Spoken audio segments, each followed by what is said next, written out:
The news now मैं हूँ रूहानी। किसी भी देश की अर्थव्यवस्था की जब बात होती है तो नागरिकों की उम्मीदों की किरण वही होती है कि जब देश का वार्षिक बजट आता है। देश का बजट आ चुका है और जम्मू कश्मीर का बजट भी अब राजधानी दिल्ली में पेश होना शुरू हो चुका है, क्योंकि जम्मू कश्मीर केंद्र शासित प्रदेश है। वित्त मंत्री निर्मला सीतारमण ने बजट पेश किया और कहा है उम्मीदों का बजट है, खुशियों का बजट है और बदलाव का बजट। लेकिन विपक्ष क्या कहता है? लगातार अगर मैं कहूँ, जम्मू में एक ऐसे नेता रहे जो पूर्व मंत्री भी रहे, शिक्षा के एक स्तर को बिल्कुल आगे लेकर गए, लेकिन लगातार प्रयास किया कि लोगों की आवाज़ बनते हुए विपक्ष का किरदार निभाए और सरकार को सचेत करने की कोशिश करे कि बेरोजगारी दर की बढ़ोतरी हो चुकी है। हमारे साथ हर्षदेव सिंह जी हैं, पैंथर्स पार्टी के चेयरमैन। उनसे जानने की कोशिश करेंगे क्या ये उम्मीदों वाला बजट है या फिर निराशा इस बार भी हाथ लगी है? क्या लगता है, उम्मीदों वाला है या निराशा वाला है? देखिए, पहले तो मैं ये कहूँगा कि ये बजट दिल्ली में क्यों पास होता है। यहाँ असेंबली कब बनेगी, यहाँ बजट कब पास होगा, यहाँ की प्राथमिकताएं यहाँ के लोगों को ही तय करनी चाहिए। जब दिल्ली पार्लियामेंट में जम्मू कश्मीर का बजट पास होता है तो सबसे बड़ा सवालिया निशान ये खड़ा होता है कि जो लोग बजट पास करने वाले, कोई केरला से है, कोई महाराष्ट्र से है, कोई तमिलनाडु से है, उन लोगों को यहाँ की प्रायोरिटीज़ के बारे में जानकारी कैसे हो सकती है, यहाँ के लोगों की क्या समस्याएं हैं, यहाँ के लोगों की क्या प्राथमिकताएं हैं, क्या प्रायोरिटीज़ हैं, उनको देखकर बजट बनना चाहिए। और बजट असेंबलीज़ के अंदर इसलिए बनता है ताकि उस स्टेट का बजट या उस यूनियन टेरिटरी का बजट वो लोग बनाएं जो वहाँ से चुने हुए हों, क्योंकि उनको मालूम होता है कि किस जगह पे कौन सी दिक्कतें हैं। ये बाहर के लोगों को मालूम नहीं हो सकता है।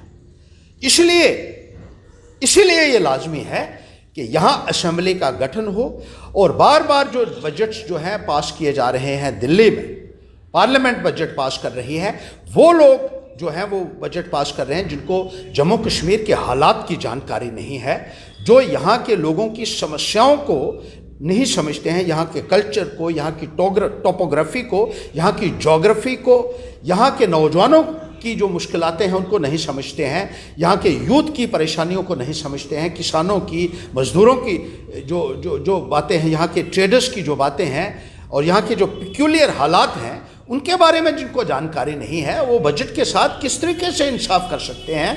तो ये हम कहेंगे कि ये जो बजट है ये महज एक फॉर्मेलिटी है और जम्मू कश्मीर को जिस तरीके से चलाने की कोशिश की जा रही है, मैं ये मानता हूँ कि एक बदा मजाक यहाँ के अवाम के साथ किया जा रहा है। स्टेट हमसे छीन ली गई, असेंबली की इलेक्शनें यहाँ नहीं करवाई जा रही हैं और यहाँ के लोगों को फॉर ग्रांटेड लिया जा रहा है, जो कि सरासर गलत है ना। तो बेरोजगारी पर चर्चा हो रही है सदन में और पेट्रोल डीजल पर तो जब चर्चा हो रही है तो चले विपक्ष ने दबाव बनाया और इस समय अगर भाजपा के तमाम पूर्व मंत्री हो, स्पीकर हो, डिप्टी सीएम हो, हम जब बातचीत करते हैं, सवाल रखते हैं तो वो मान रहे हैं, विपक्ष का दबाव बिल्कुल सामने आ रहा है।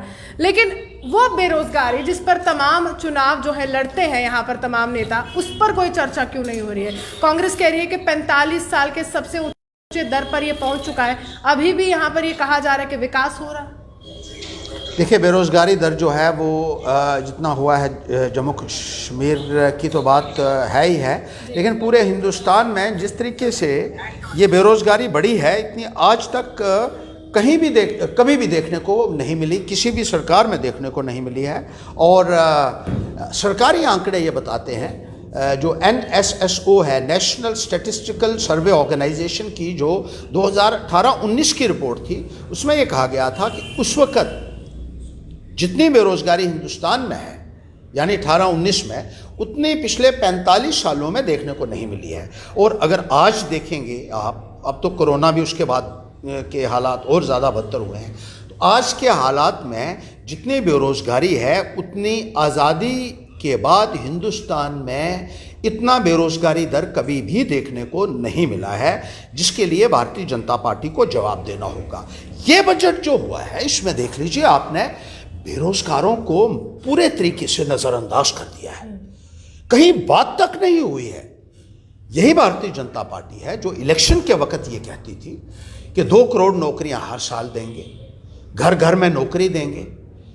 लेकिन नौकरी देना तो दूर की बात है, जो लोग नौकरी करते थे, सरकारी मुलाजमत में थे, उनको अपने गवर्नमेंट जॉब से इसे सरकार ने निष्कासित किया, चाहे वो हेल्थ डिपार्टमेंट के हमारे नौजवान थे, लड़के लड़कियां थी, चाहे वो एजुकेशन डिपार्टमेंट में काम करने वाले कॉन्ट्रेक्चुअल टीचर्स या लेक्चरर्स थे, चाहे वो डेली वेजर्स थे पीएचई पीडब्ल्यूडी के या इरिगेशन फ्लड कंट्रोल के, उनको आपने बाहर का रास्ता ज़रूर दिखा दिया। और आज के बजट में बेरोज़गार नौजवानों के लिए मुझे हैरानगी होती है कि आपने कोई जिक्र तक नहीं किया है।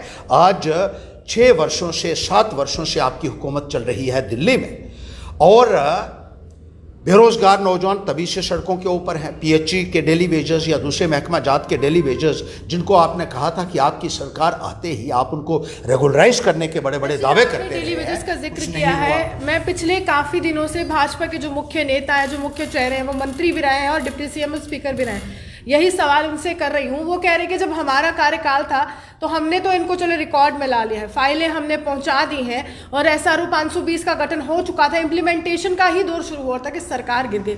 लेकिन जब आप मंत्री थे, आप शिक्षा के एक स्तर को अलग लेवल पर लेकर जा रहे थे, तब भी डेली वेजेस इसी तरह संघर्ष करते, तब इन सरकारों ने क्या।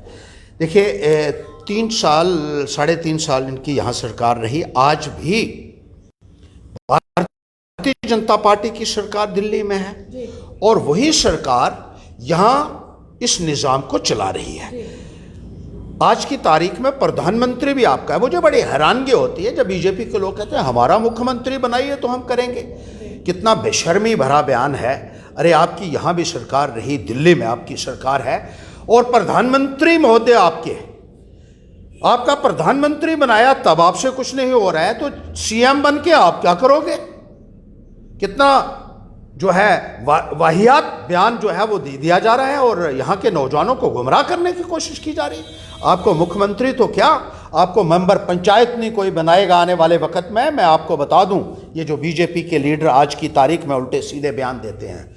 अरे दिल्ली में आपकी सरकार, फिनांस मिनिस्टर आपका, प्रधानमंत्री आपका, और वो फिनांस मिनिस्टर है एक एमओएस जो डीडीसी इलेक्शन में यहाँ आया, वो कहता था मैं सारे नौजवानों को जो भर्ती करूँगा यहाँ और बाहर का कोई भी नौजवान नहीं होगा, यहाँ के नौजवानों को यहाँ की नौकरियाँ मिलेंगी। अरे आप लोगों ने बजट अब पेश किया है और उसका आप हिस्सा रहे हो। बतौर एमओएस फाइनेंस के बेरोज़गारी का जिक्र तक नहीं हुआ जम्मू कश्मीर के बजट में। ना कहीं डेली वेजर्स की बात हुई, ना ही कहीं फिजिकल एजुकेशन टीचर्स की बात हुई, ना कहीं कॉन्ट्रेक्चुअल लेक्चरर्स की। कॉन्ट्रेक्चुअल टीचर्स को आपने बाहर का रास्ता दिखा दिया, उनका कहीं जिक्र नहीं हुआ। रमसा के तहत आपने जो टीचर्स रेगुलर बेसिस के ऊपर अपॉइंट किए हुए थे उनको आपने बाहर निकाल दिया। उनके लिए पैसा भी आता है लेकिन नौकरी से उनको निष्कासित कर दिया। आपने रहबरे खेल के नौजवानों के साथ एक बड़ा मजाक किया। आपने national youth volunteers, national youth corps, SPOs, VDC के मेंबर्स, वीडीसी के लोगों को पिछले 4-5 वर्षों से आज तनख्वाह नहीं मिल रही है और आप लोगों ने उस संदर्भ में बात करना भी जो है वो मुनासिब नहीं समझा। बजट के अंदर जिक्र तक नहीं हुआ। मलाल है हर्षी उसको एक मलाल है कि हम जिन नेताओं की सुरक्षा में तैनात होते हैं, जिनको पूरी तरह से सुरक्षित माहौल में रखते हैं, एक भी व्यक्ति ने विधानसभा में उनके लिए जिक्र ही नहीं किया कि हमारी सुरक्षा के लिए तैनात है लेकिन इनकी सुरक्षा के लिए कोई नहीं है। उनको बहुत बुरा लगा है। चाहे आपकी बात की जाए, कोई भी नेता हो, ये आपके लिए ऊपर भी आता है कि आप भी थे मंत्री या फिर और भी विपक्षी दल के नेता थे, भाजपा सत्ता में है, लेकिन किसी ने जिक्र क्यों नहीं किया। और बड़ी बात यह है कि जम्मू कश्मीर पुलिस से ताल्लुक रखता है तो वो प्रोटेस्ट ही नहीं कर सकते। मेरे साथ बीजेपी के अंधभक्तों को बहुत शिकायत रहती है और जब भी इंटरव्यू देता हूं तो उनको डिप्यूट किया जाता है कि चूंकि ये एक्सपोज कर रहा है बीजेपी को, इनकी नाकामियों को, इसलिए हर्षदेव को गाली दो। तो इनके साथ तो मुझे कोई गिला नहीं है क्योंकि इनकी बेचारों की रोजी रोटी तो मुझे गाली देने से ही चलेगी। लेकिन इनको मैं बता दूं कि जब मैं मिनिस्टर बना, वायद मैं मिनिस्टर हूं जिसने सेंट्रल स्कीम एसएसए की, वहाँ जो रहबरे तालीम लगाए गए उनको पक्का करके दिखाया। पूरे हिंदुस्तान में मैं वो मिनिस्टर हूँ, आज तक सेंट्रल स्कीम के तहत लगे हुए लोगों को कोई पक्का नहीं कर सका। एनएचएम वाले भी सेंट्रल स्कीम के तहत हैं, उनके मंत्री रहे, बीजेपी के रहे हेल्थ में मंत्री, पीडीपी के भी रहे, एनसी के भी रहे, कांग्रेस के भी रहे, किसी ने पक्का नहीं किया। मनरेगा में इन तमाम पार्टियों के रहे, वो भी सेंट्रल स्कीम है, उसके लोगों को पक्का। जब एसएसए के लोगों को लगाया गया था, हमने लगाया, उस वक्त भी पूरी सरकार एक तरफ खड़ी थी कि इनको पक्का नहीं किया जा सकता है। मैंने स्टैंड लिया, मैंने कहा हर्षदेव इनका रेगुलराइजेशन का ऑर्डर करेगा, और मैंने ऑर्डर किया। और नतीजा ये है कि आज जितने भी सर्व शिक्षा अभियान में लगे हुए लोग हैं वो पक्के हुए हैं, और वह सिर्फ जम्मू कश्मीर में पक्के हुए हैं, और हर्षदेव ने पक्के करके दिखाए हैं। Where there is a will there is a way. ये नालायक लोग रहे हैं इन पार्टीज के, इन्होंने कुछ नहीं किया। 20-25 साल से जो है दिल्ली वेजर काम कर रहा है, उनको किसी ने पक्का नहीं किया।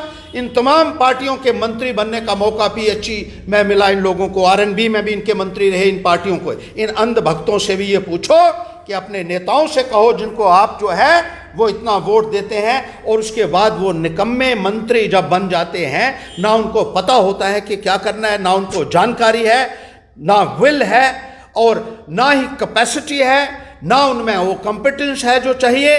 अगर हर्षदेव ने एसएसए के कर्मचारियों को पक्का करके दिखाया और पूरे हिंदुस्तान में एक मिसाल कायम की है, क्योंकि किसी भी मंत्री ने उनको पक्का करके नहीं दिखाया। एसपीओ के लिए आज भी हम लड़ते रहे हैं, और जिस महकमे में हर्षदेव जाएगा उसमें ट्रांसफॉर्मेशन करके दिखा सकता है। आज मैं इन लोगों से भी कहना चाहता हूं कि आइए मिलिए पैंथर्स पार्टी के साथ, चलिए हमारे साथ। हर्षदेव नक्शा बदल कर दिखा सकता है, क्योंकि ये लोग नालायक हैं। इनकी नालायकी का खुमाइजा जो है वो भुगतना पड़ता है जनता को।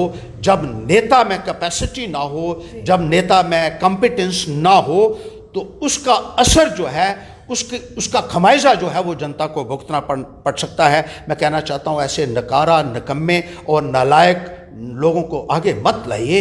ये लीडर अगर बनेंगे, नुमाइंदे बनेंगे, तो आपका जो है वो नुकसान ही होगा। अच्छा, आपको आपसे फायदा पूछती हूँ, इनसे मैंने सवाल किया है, डॉक्टर निर्मल सिंह से मुलाकात करने का मौका मिला, डिप्टी सीएम रहे, स्पीकर रहे, और पहले ऐसे शख्स थे जिन्होंने जम्मू कश्मीर का झंडा अपनी गाड़ी से उतारा था, पूरा विपक्षी दल उनके खिलाफ हो गया था। लेकिन उन्होंने कहा कि अच्छे दिन आने के प्रोसेस में जम्मू कश्मीर आ चुका है, इन तमाम लोगों के मसले जो आपने हमें गिनाए, कह रहे हम ही हल करेंगे। चले, आपने उनको कटाक्ष या निशाना साधा। अब मैं आपसे पूछती हूँ, अगर आप मंत्री बनते हैं या फिर अपोजिशन का सबसे बड़ा चेहरा बनते हैं, जम्मू कश्मीर के अच्छे दिन आएंगे? देखिए, अपोजिशन में तो आज भी हैं, और मुझे लगता है विधानसभा में आते हैं। आप देखेंगे कि किस तरीके से निज़ाम चलता है। अगर मैं अकेला भी पहुंच गया, अगर मैंने पूरी सरकार को घुमा नहीं दिया ना चक्कर में, तो क्या याद करेंगे? मैं ये चैलेंज देना चाहता हूं, जिसकी मर्जी सरकार बने, हर्षदेव कटघरे में खड़े करेगा उन तमाम मंत्रियों को, सरकार को, जो गरीब के साथ, मजदूर के साथ, किसान के साथ ज्यादती करने की जरूरत करेगा। उसको हर्षदेव कभी भी बर्दाश्त नहीं करेगा।